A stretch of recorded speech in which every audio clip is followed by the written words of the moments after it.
So we're doing analytical geometry. So we're talking about saying this point here,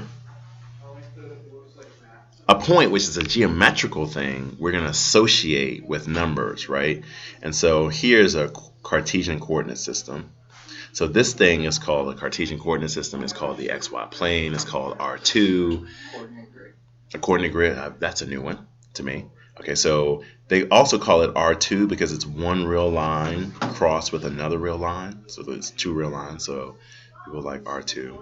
XY plane because this is called the x-axis. That's the y-axis.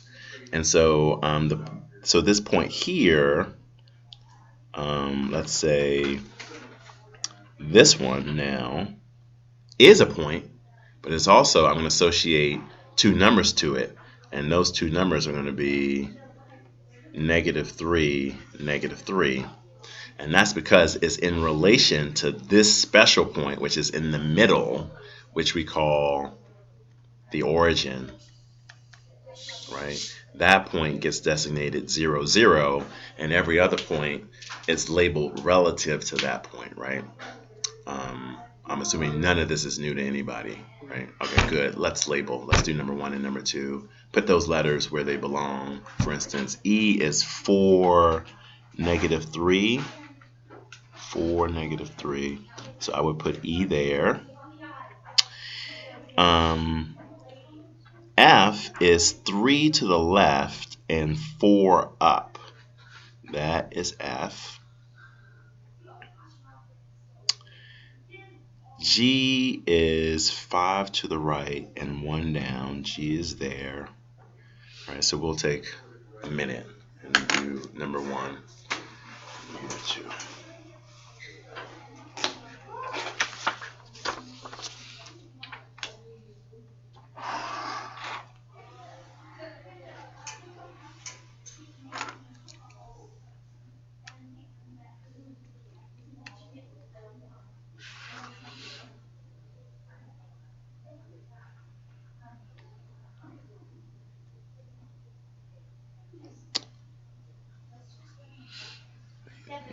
-5, 2. It looks like they spaced them out pretty well, although L and I are pretty close to each other.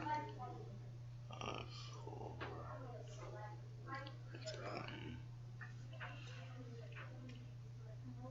Two, I already did that one. I made the mistake of just going out of order. And then -3, 4, we did that. 5, 1 is in. 2 is left, 3. Okay, so E, F, G, H, I have not put -4, 1. I, J, K, L, M, N. Okay.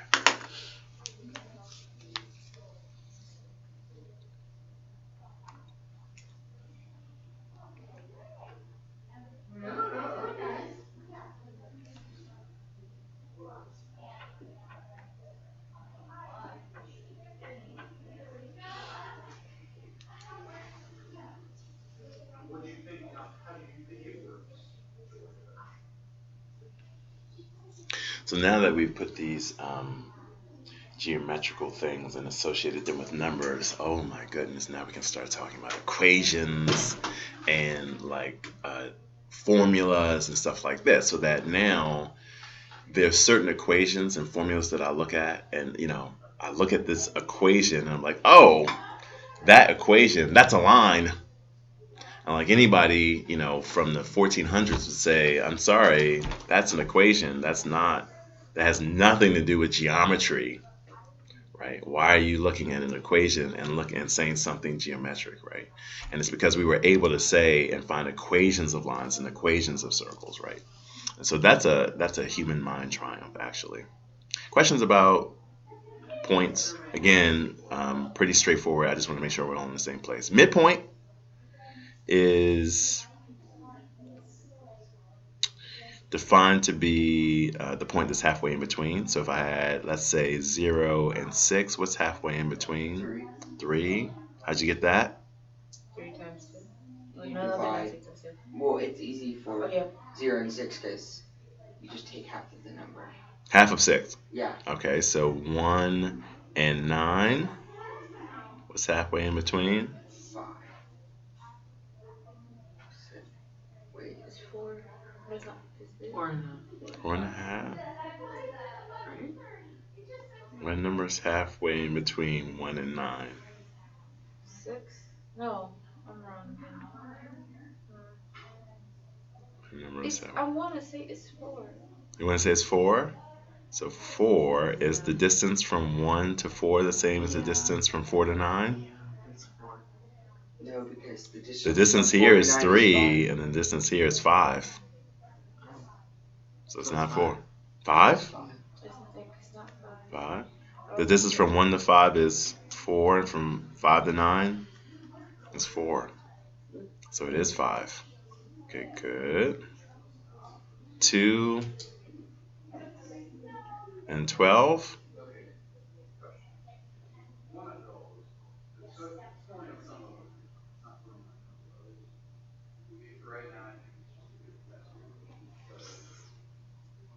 I need that number in the middle. Number in the middle. 7. It is 7. I was about to say that too. It's 7. Okay. 3. 33. 11. That does not happen.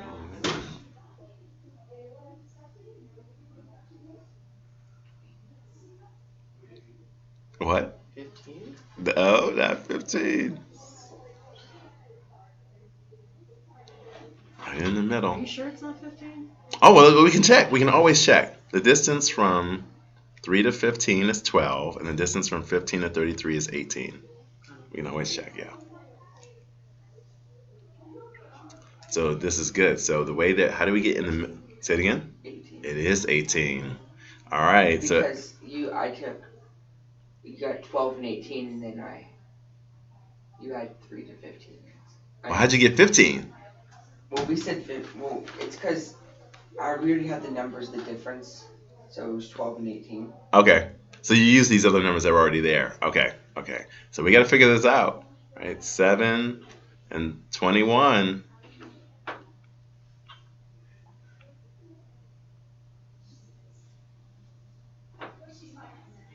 How do you get in the middle?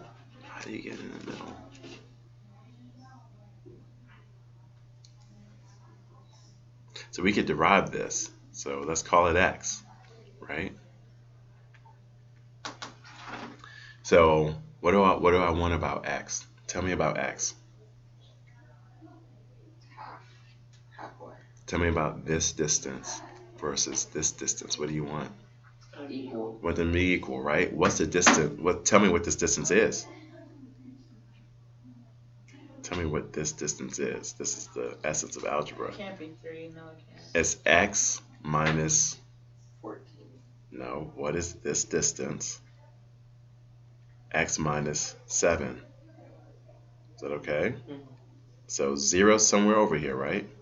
And so if this distance here is x and this distance is 7, then the distance between them is x minus 7. Okay, what is this distance right here?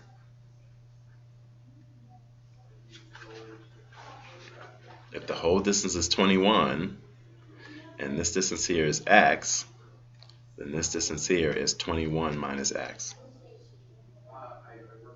Is that okay? So I want to be clear about that. So we got 0, we got 7 lying around here, we got 21, and I'm looking for the midpoint x, right? The distance here is x minus 7. The distance here is 21 minus x. Are there questions about why those distances are what they are? Right? And if x is to be the midpoint, then we want x minus 7 to be equal to 21 minus x, and we're looking for x. Right? Can we solve for x here? How do we solve for x here? What would I do with this x? Keep x. I need to move it over. I need that. Well, yeah, I can move the 7, but let's move the x first, okay? And what I'm going to do for this one is something slightly weird. I'm not going to solve the whole way because I want to do this in general. We don't want to do this procedure every single time, right? So I'm going to do this, right? And then I'm going to get 2x minus 7 is equal to 21. And then I'm going to do what? Add 7 to both sides like you were suggesting. We're adding 7, right? 28. I'm not going to do that though, Why not? because I want to do this in general. Because otherwise, I want to see if we can make a general statement about this. I'm gonna do that in just a second, but I want to just leave it as 21 plus 7 for the moment. Okay, and then what do you do? How do you solve for x? Divide by 2. divide both sides by 2, right? X is 7 plus 21 over 2. X is 7 plus is 14. But the most important thing is that if we write 14 and don't stop and say, wait, I think we figured something out, then when I go back to the next problem, we're just going to do this again. And I give you 2 more, we're going to do this again, right? What should we do with the 2 numbers in general? So if I have 8 and 48, what's the answer going to be?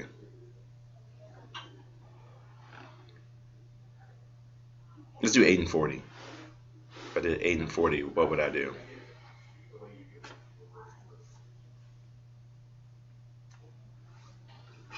Oh, okay, good. Let's do it.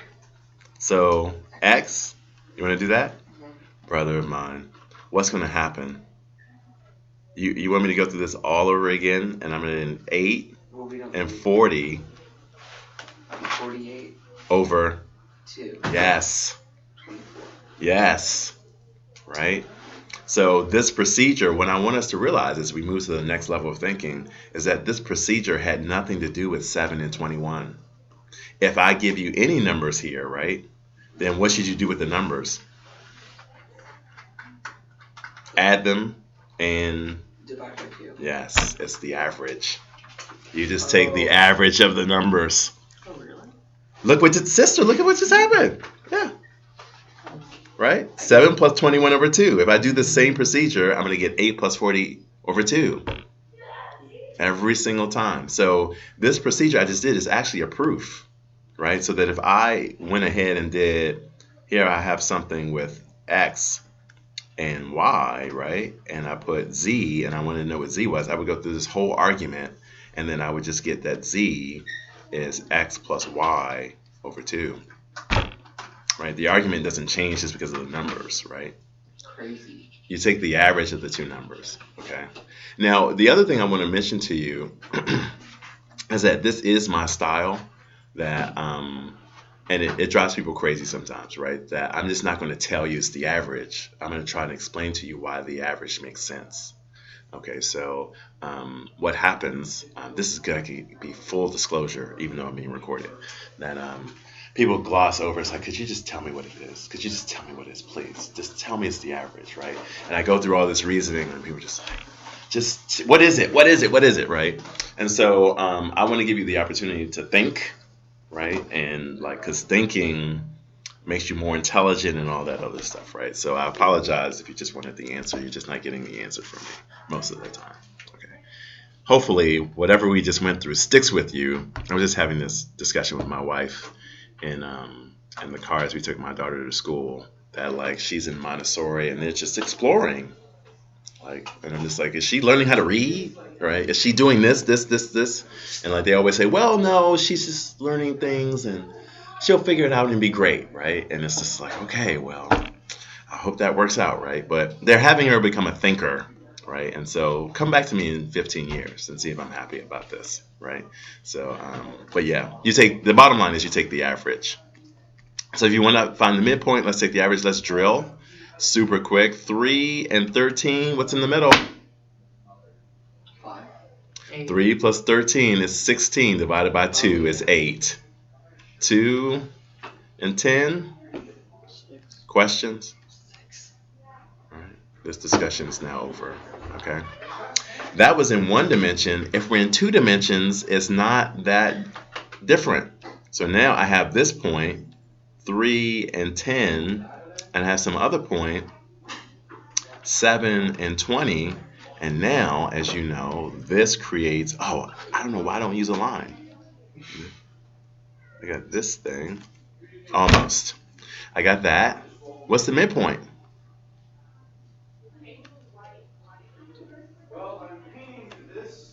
So all I want to do is take the average of each one of the coordinates. 5 comma 15.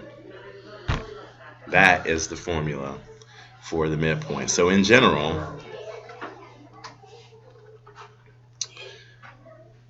given x1, y1, and x2, y2, the midpoint m is just the average. It's x1 plus x2 over 2, comma, y1 plus y2 over 2.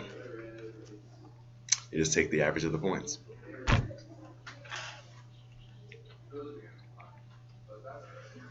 Yeah. That is going to allow us to murder the next few problems because all we're doing are taking averages. Oh, did you need me to go back to that? Yeah, sure, yeah. Oh no, I was having a problem yesterday in my pre-calculus class. I was just rolling through. Like I was on this adrenaline high. Like I was in the zone, and it was like no one else was even in the classroom. And then finally, Jason was like, "Could you slow down a little bit?" It was probably way too late. I would probably like left them, you know. But what's great about this context is that people do not shy away from just saying, "Yo, you're going too fast."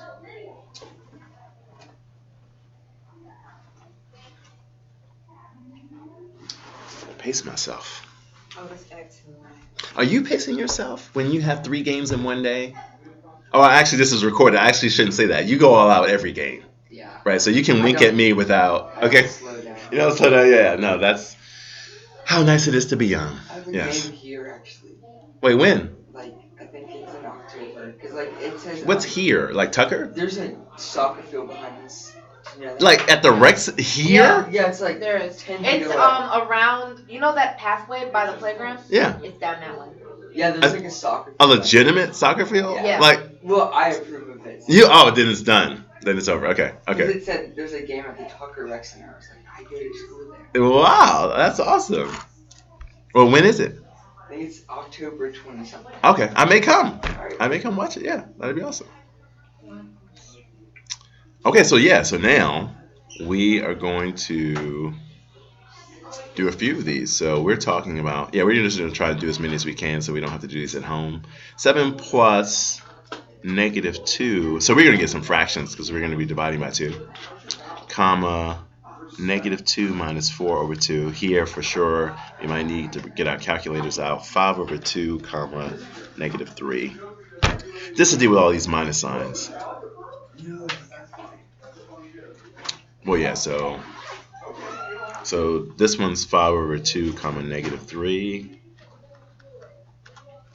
This one here, -3 plus 3 over 2, comma, 0 plus 1 over 2.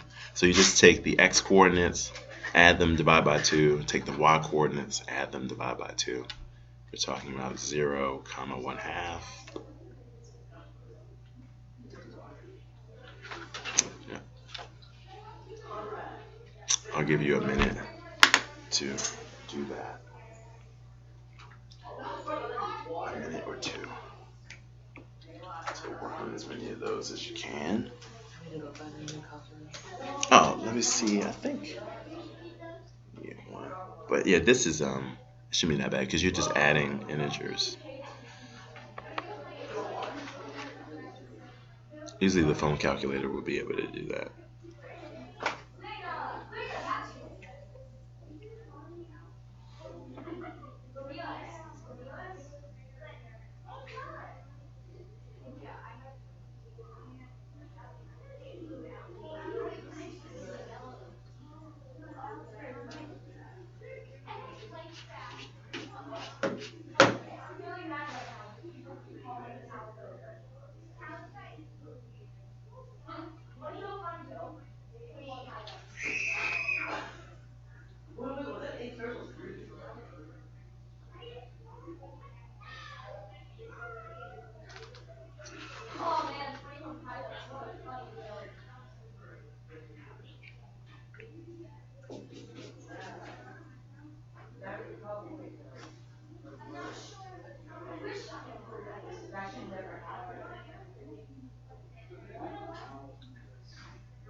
A few more seconds as we go through some of these.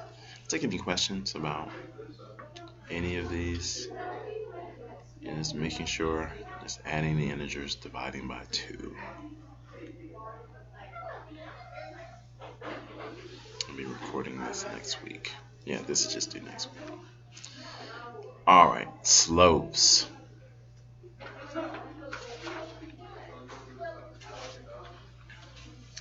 So when you're moving up a hill,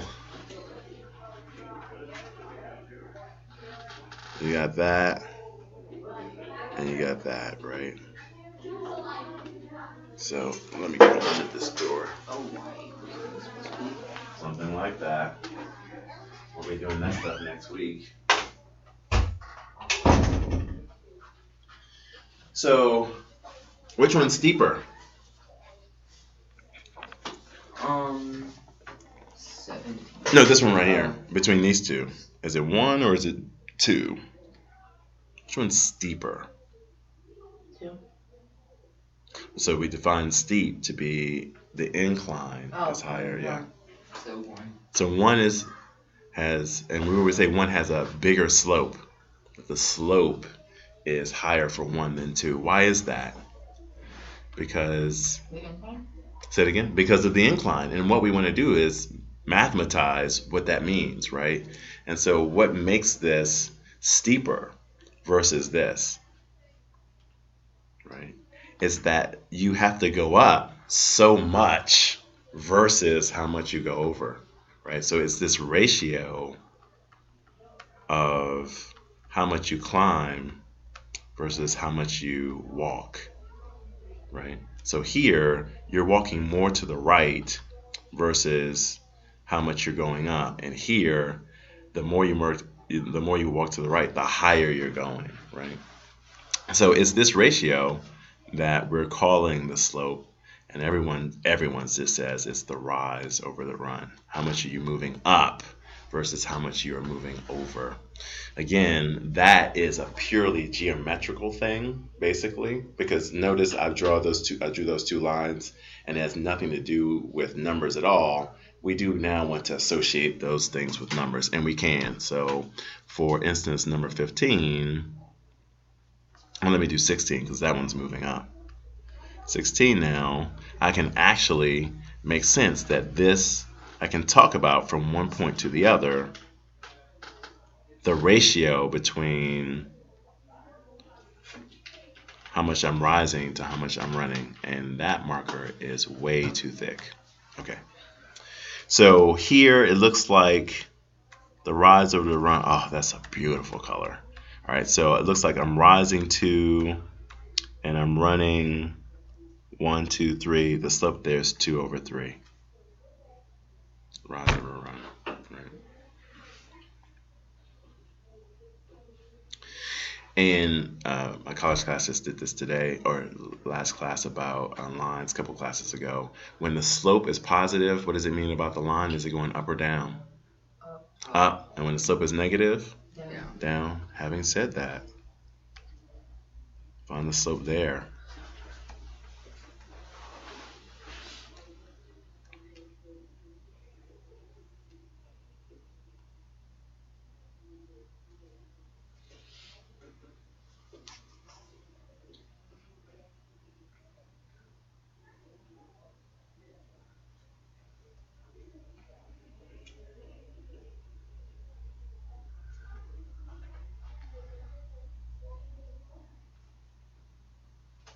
Slope?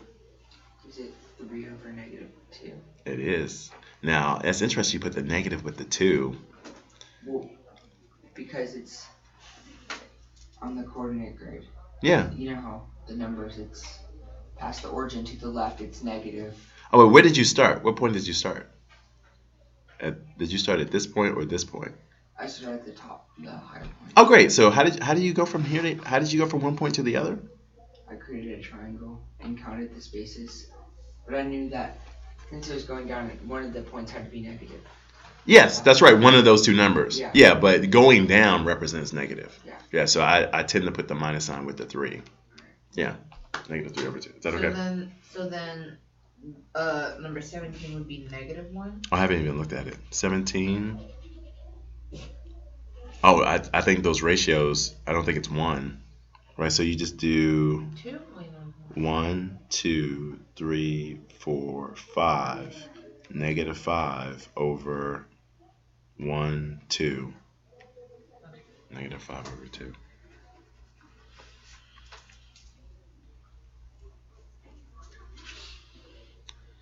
Is that okay? And so that the great thing about lines is that between any 2 points, the slope is always the same. So that if I pick this point here, there's no other nice point actually. But if I did the slope between this point and this point, it should also be -5 over 2. And the slope between any 2 points in this line, the ratio, is always -5 over 2. And there's a reason for that, because these triangles have a property we'll talk about later, but they're similar. And so that means that the ratios of sides should always be the same. Okay, excellent. Now, of course, you know what's going to happen. That I'm not going to give you the nice picture. I might just say that this point is x1, y1, and this y1, and this point is x2, y2, right? And so then how would you find the slope, right? And so you would find the slope. What we're doing subconsciously is we're taking the difference of this difference, and then we're taking this difference, and we're taking the ratio. So the slope in general is just the difference in the y coordinates over the difference in the x coordinates. That is the formula for slope. And so again, now we've mathematized what rise over run means. And still I have students in college who put the x2 over the y, x2 minus x1 over y2 minus y1. And that speaks to some miscommunication about that the y coordinate represents up, down, the rising and the running is represented by the x coordinates. So it should always be the y coordinates over the x coordinates, right? Got a ton of those. Let's get through as many of these as we can. 18. So this is x1, y1, x2, y2. 10 minus -17 over, I cannot guarantee that any of these will look nice, over -14 minus 16. -27 over 30. That reduces to 9 over 10. You can divide by 3.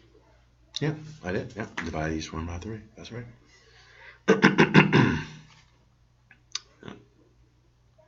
That's the answer to 18. And then, yeah, that's how they all go. Take some time. 23, 30, yeah. 23 goes 6 minus 3 over -3. Oh, yeah, these are just going to be ugly. 3 over -22. That's 23.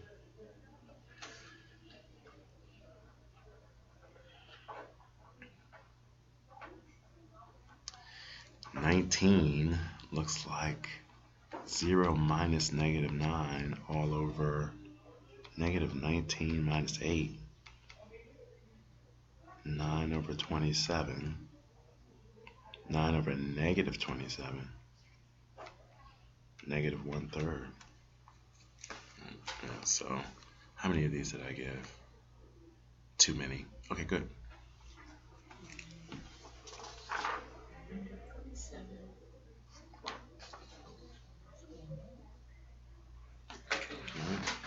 So, yeah, work on these. Give you a few minutes to do a couple more if you want.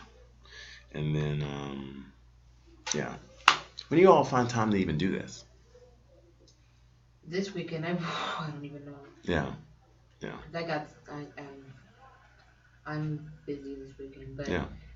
since I was not here yesterday, it gives me a lot of. It just depends on what classes I have and how long I'm here. Yeah, no, that makes sense. Yeah, yeah, yeah. This is why I try and give a little bit of time for it to be done here. So 26 minus 12 over negative 8 minus negative 10 minus 24 over 2. Slope here is negative 12. Right? So you just take the difference in the y coordinates divided by the difference in the x coordinates. 26.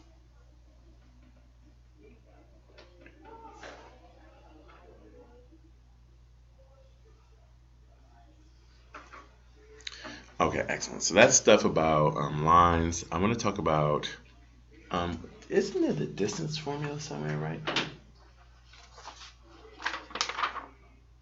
Oh, we skipped those, didn't we? Or am I doing the wrong ones? You're just doing them all over the place. Yeah. So we did slope next. Okay, so let's do distance.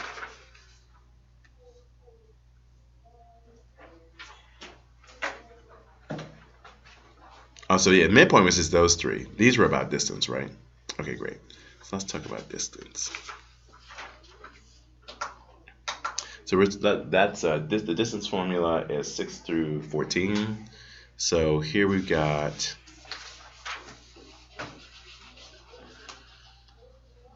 let's find the distance between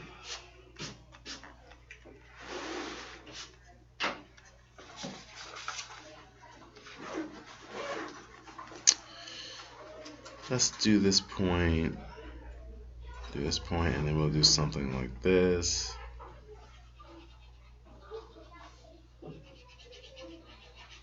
Let's find that distance right now.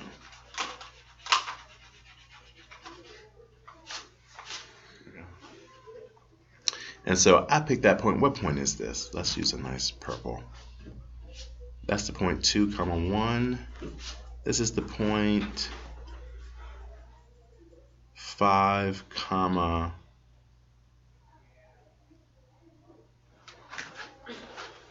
think I wanted to be higher, but I think it's 5, 5. 5, 5. So what's that distance?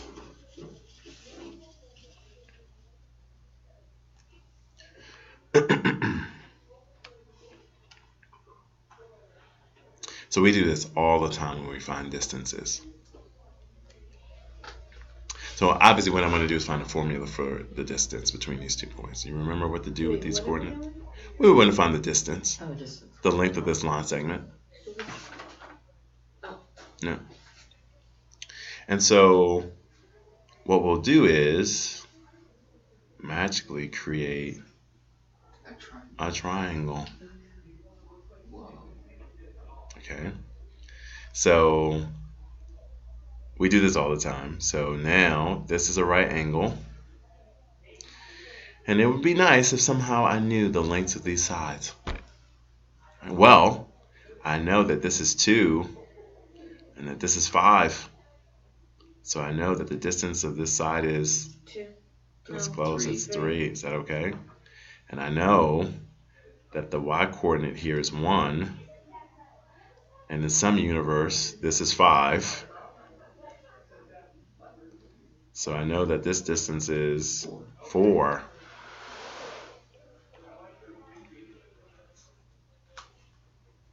And so how would I get this side? I would use a theorem that's at least 2,000 years old. That's right. Use that old. A1 plus B2 equals. Oh, a squared. A squared. Okay, that's. I was like, what is a1? Okay, so we got the Pythagorean theorem says that if you have a triangle, and that's A, this is B, and that's C, that A, B, and C have a relationship. That C squared is A squared plus B squared.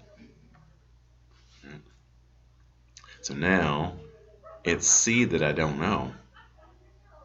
Well, you can find it. Now we're going to find it. That's right. So it's C.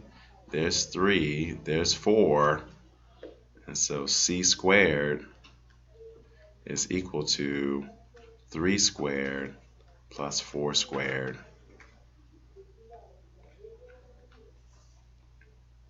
So c squared is equal to 3 squared is 9, 4 squared is 16. C squared is 25. So C is the square root. It's 5 for sure. Now, technically, it is 5 or it's negative 5, right? So, so the math itself never solves the problem. Math, and I don't want to admit this on why this is being recorded, but the way that we do math is that it never gives you the context for you, right? The math is just going to say, okay, c squared is 25, then c is 5 or it's negative 5, and then you, as a human, have to come in and say, well, wait, I was looking for the side of a triangle, and therefore I don't want both plus or minus. I want which one? Plus. The plus. Because of the context, I want positive 5. But the math is going to give you both, and you have to decide which one you want in this case. Now, the overbearing student comes in and says, oh, that was great. How do you find the distance between this point and this point? And then we create a triangle, and we do the Pythagorean theorem again. And they say, okay, that was great. How do you go do this? And then we go create a triangle, and we do this again. So the way that we deal with the overbearing student, of course, is that we find a formula, right? So then we say, okay, we don't want to keep doing this over and over again.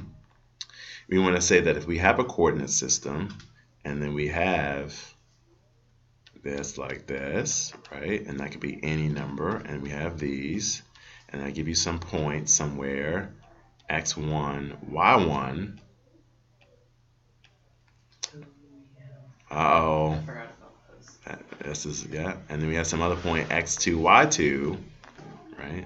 Then I can also talk about the distance of this, right? So Don't you need to like subtract x1 from...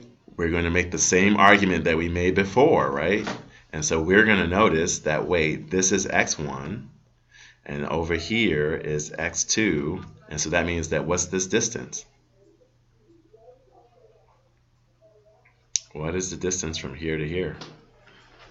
It's x2 minus x1, right? And then for the same reason, this height is the y-coordinate here. It's y2, and this height is y1, and the distance between them is y2 minus y1, and that this here is simply a triangle, and the distance we're looking for is the hypotenuse of that triangle. And we're going to use d for distance, right? And so for the same reason, by the Pythagorean theorem, d squared is equal to the length of one side squared plus the length of the other side squared. The distance formula is this. It's d equals the square root of x2 minus x1 squared plus y2 minus y1 squared. And oh my goodness, these answers are going to look crazy, right? Because you're going to get, now I was so nice to give you a nice distance of 5, but as you know, that is the exception. We're going to get the square root of 11, we're going to get square root of 15, we're going to get the square root of 35. All of these are reasonable distances, right? The engineer, of course, instead of the square root of 35, the engineer wants 5.8234, right? Because no one knows what the square root of 35 feet is. Nobody cares what the square root of 35 feet is. They want 5.8 feet, right? So, but for a mathematician, the square root of 35 is perfect, right? So for all these answers, if you get the square root of 117, it's the square root of 117. Just leave it just like that. That's exactly right. Because that's exactly the answer. And if you start to get a decimal, then once you take a decimal and you round, that's not exactly the answer, and we're anal like that, right? I want the square root of 117. Okay, great. So we're going to apply that formula to, where are you? Here?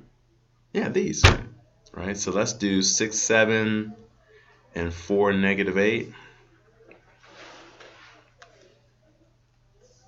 The distance between 6, 7, and 4, negative 8. All right, so that's x1, that's x2, that's y1, that's x2, and that's y2. And we're going to just plug it into the formula. Substitute it in. Yeah, so d is equal to the square root. X2 is 4 minus 6. So the difference of the x coordinates plus the difference in the y coordinates, minus 8 minus 7 squared. And that's going to look ridiculous. Okay, so yeah, here, have that calculator ready and just put this stuff in. Again, depending on the calculator that you have, you can do this all in one line. That one will do a good job. That one will at least get you everything inside the square root, and then you just write the square root of that. Right? If you're just using another calculator, you just do these separately. You would do 4 minus 6, square it. Do negative 8 minus 7, square it, and then just add those two numbers, and then put it under the square root. This is equal to square root of negative 2 squared plus negative 15 squared. Square root of negative 2 squared is 4. Negative 15 times negative 15 is 225. Square root of 229. They didn't waste any time in looking ugly. But that's the answer.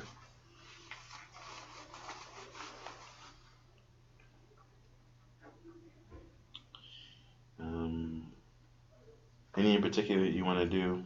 6 through 14 that you may not want to do at home? Oh, let's deal with 12. Oh my goodness, negative signs all over the place. Oh. Just put the pen down, Winger. Just put it down.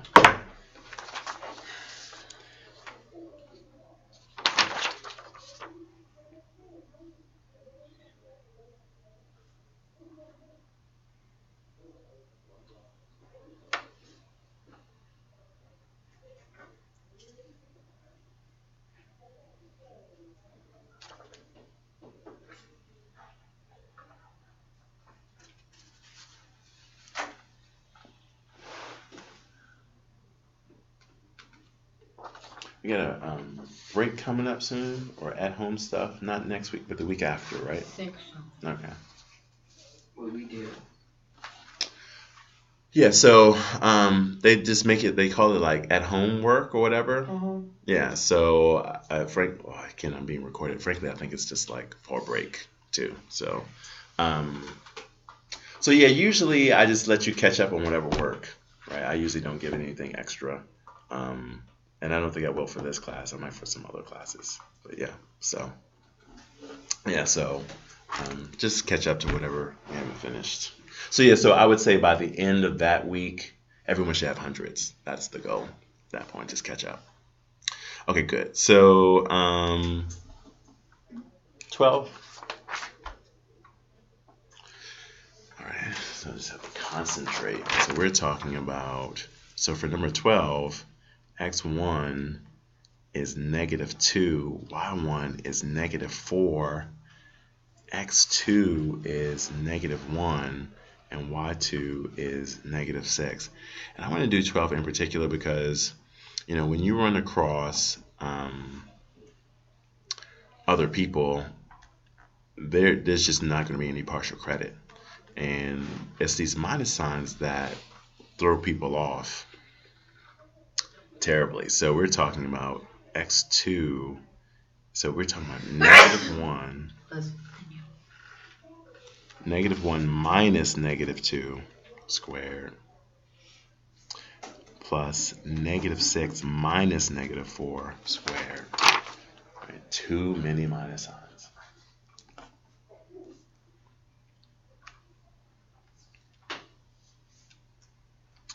This is equal to,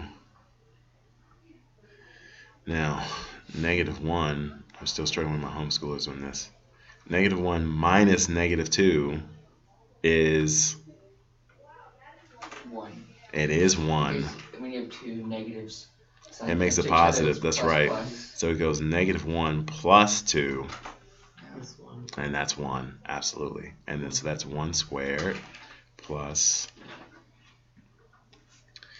and then -6 minus -4 is really -6 plus 4. So that is -2 squared, and ugly square root of 5.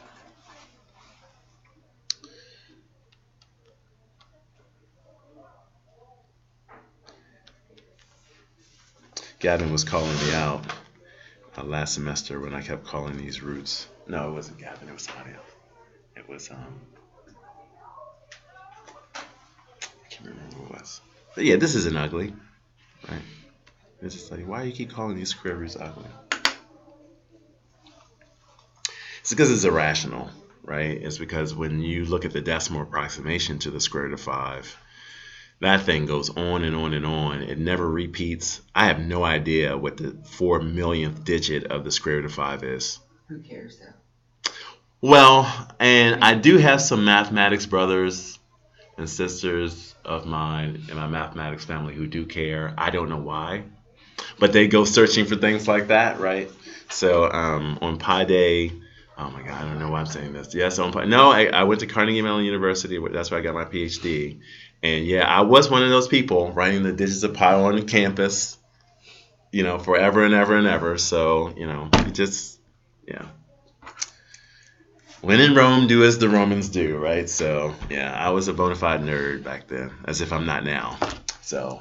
There was a kid at my old school who knew the first 100. Yeah. I was like, right. how did you do that? Yeah. I don't have time to memorize all that. Yeah, no, I know. Well, no, someone would equivalently say, why do you play soccer? Why do you do that? Right? It's the same. Fun. Well, no, so is knowing the 100th digit of pi. That's also fun, brother. Yeah, so. So to each his own, right? Yeah. Okay, excellent. We'll close probably early today. I want to talk about circles. But before I get to circles, anything else on this sheet? I do want to talk about how I want to get a gauge of what's reasonable. I think this is a lot to do, just in terms of it being repetitive. Can we come to some agreement on how many of these we should be giving?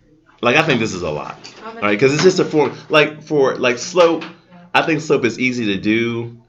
I gave this many because I want it to be something that when you hear slope ever again, you're like, you know what? I know what that is, right?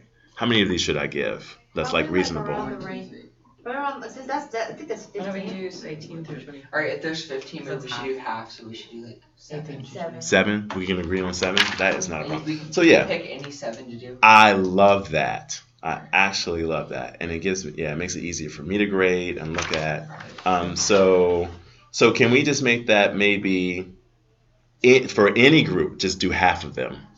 So that would mean 6 through 14, just do half of any of those. Okay, excellent. Okay, good. All right. Oh, so yeah, Michaela, if you're listening, I hope she hears this. It's late in the video before she does them all. But yeah, so maybe I'll send her an email. You just need to do half of them, half of every section. So that's important. I'll send you assignment 2 tonight because I still Okay. have service. Yeah. Oh, that's fine. That's not a problem. Yeah. So yeah. So we mean half of every section and not half of every problem, right? So okay, great. Excellent. So let's talk about circles, and then I'll lead into what I want to talk about next time. Okay. So circles. This should take about 10 minutes, and we'll be good. All right. So, great. I have this thing. Wonderful. Oh, that is perfect. I actually want this bigger. Perfect. Circle. Is that okay? Circle. Okay, great. Is this a circle? No. Why not? Why is this a circle and this not? Because you can find 2 points on it. Find 2 points on it. And what about these 2? It eventually Ends. Well, actually, there's no line. Okay. I thought it would go around 360 degrees. I thought that would be the reason. Is that a circle? Nope. Why not? Well, so that's what we're talking about, right? How do you know one's a circle and one's not, right? So, go ahead. Radius? Yes. It has something to do with the radius for sure. The diameter has That's to be an- the same. The diameter and radius are equivalent for us. That's right. So what's the same? Same is good. Equal. What's equal? All around it has to, from any point on. It's not- It has From to be the, the same distance. From the Circumference. same distance from the Middle. middle. What do we call the middle? Origin? No. Begins with the C. It's the blank of the circle, Circumference? not the circumference. Circle. The middle. Oh, what do we call this thing? Okay, so good. We'll play some Hangman. Oh, jeez, I love Hangman. All right, Kill letter me. Oh, jeez. A. Okay, so it starts with C. C. Oh, good. C is good. The obvious one. There's no A. E. What? Ooh. R. Center. It's the center. Why would we? That's like the, The most middle. simplest word The in the middle. word in the world. What's the adjective to circle? The Not circle, middle, the of the circle. Center. Yes, I love it. No, middle's good. Why do Perfect. I feel like what's the like adjective? It's all good. So Not adjective. Did I say? Is that- whenever we create whenever we talk about geometrical object, we have to define it according to other things, right? So when we talk about a line, 2 points make a line. This geometrical object is determined by a point, which we're going to label AB, and a positive number, which we call the radius, right? So for a circle, you need a point and a radius, point and a radius, center and a radius, Isn't center and a that why radius. that oval at the top, you can't do that? That's right, because there is no one point where the distance is always the same. There is no one point where the distance from everything on this curve is the same distance to this point. Yay! Right? That's why it's not a circle. Okay, so now we know exactly what a circle is. A circle is a set of points that are all the same distance r from a predetermined point AB, which we call the center. That is a circle. Questions on that? Okay. So again, I'm going to talk about an equation of this circle, and I'm not just going to give it to you. We're going to derive it. All right. So the first thing we'll do, of course, is do the Descartes. We'll put this in a coordinate system, and so we got some points here, right? We'll end with writing the equation of this circle. Here it is. So here's I should use a different color. Here it is. There's the center, AB. And then, can I just do this? Is the center there? No, the center's not there. Can I move this? Let's move it. Oh, technology. Okay. All right, so now I'm going to say that this distance is r, right?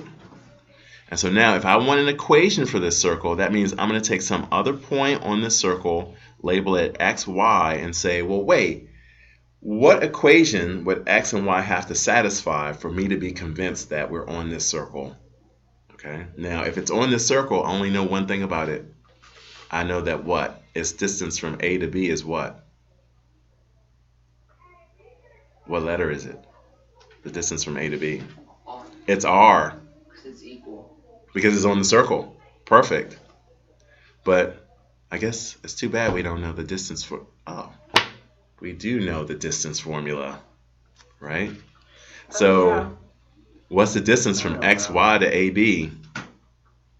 Oh yeah, I don't know. What's the distance from XY to AB? It's the same. It's X minus A Oh. squared plus, Oh. X minus B. not X, X. it's Y minus B squared, and that equals, The distance. well, we call that a letter. It's R squared. That is the equation of the circle.